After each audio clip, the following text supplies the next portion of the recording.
Орусияда эки кыргыз кызды үйүндө тоноп кетишкен. Шектүү катары кыргызстандык 3 жигит кармалды. Москвада мекендештерин карактап кеткен 3 кыргызстандык кармалды. Шектүүлөр кыргызстандык эки кыздын үйүнө кирип, бычак менен коркутуп, телефон, акча жана зер буюмдарын алып кетишкен.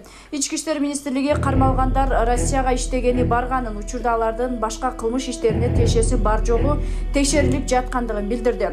Түнкү саат 1:30 чамасында 3 белгисиз адам үйгө кирип, каракчылык менен кол салышкан. Курал катары бычакты колдонушуп, зомбулук көрсөтүү менен коркутушуп, башка бирөөнүн мүлкүн ээлеп алышкан. Кол салгандар эки кыздын кымбат баалуу телефондорун, акчаларын, зер буюмдарын алып кетишкен.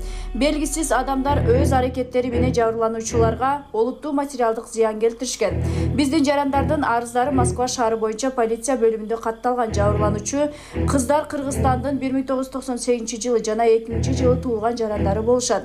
Аталган факты боюнча кылмыш иши козголгон. Жана башка жаңылыктар түрмөгү видеого лайк басып, Манас ТВ каналга катталып, акыркы жаңылыктардан кабардар болуп туруңуз. Бишкекте хиджаб кийген кыз телефон уурдап кетти.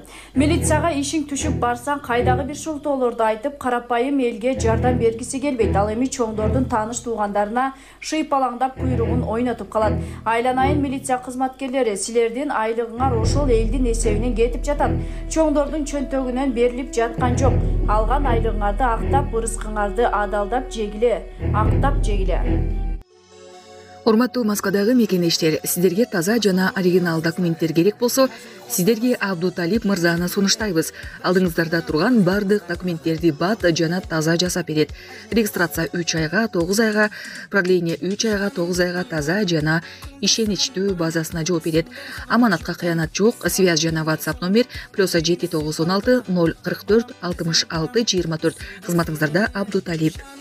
Жогорку кеңештин экс-төрагасынын макамын экс-президентке теңөө сунушталды. Жогорку кеңештин төрагасы ыйгарым укуктарын токтоткондон кийин ага дагы экс-макамын ыйгаруу сунушталууда.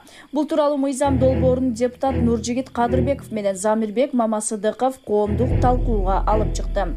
Алар жогорку кеңештин депутатынын статусу жөнүндөгү мыйзамдын 37-беренесине кошумча пункт киргизүүдө. Демилгелчилердин пикиринде долбоор парламенттин спикери кызматынын деңгээлин жогорулатат.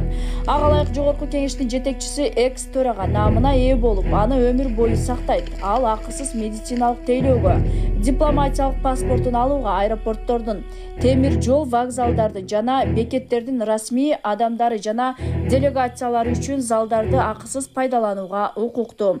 Айтмакчы, бул укуктар экс-төраганын жубайына дагы берилет. Аялы бир гана дипломатиялык паспортко ээ боло албайт.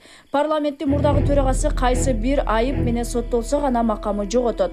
Белгилей кетсек, Кыргызстанда президенттерге гана экс макамы берилип, ага пенсия, мамлекеттик резиденциянын аймагындагы турак жай, байланыш кызматтары көрсөтүлөт.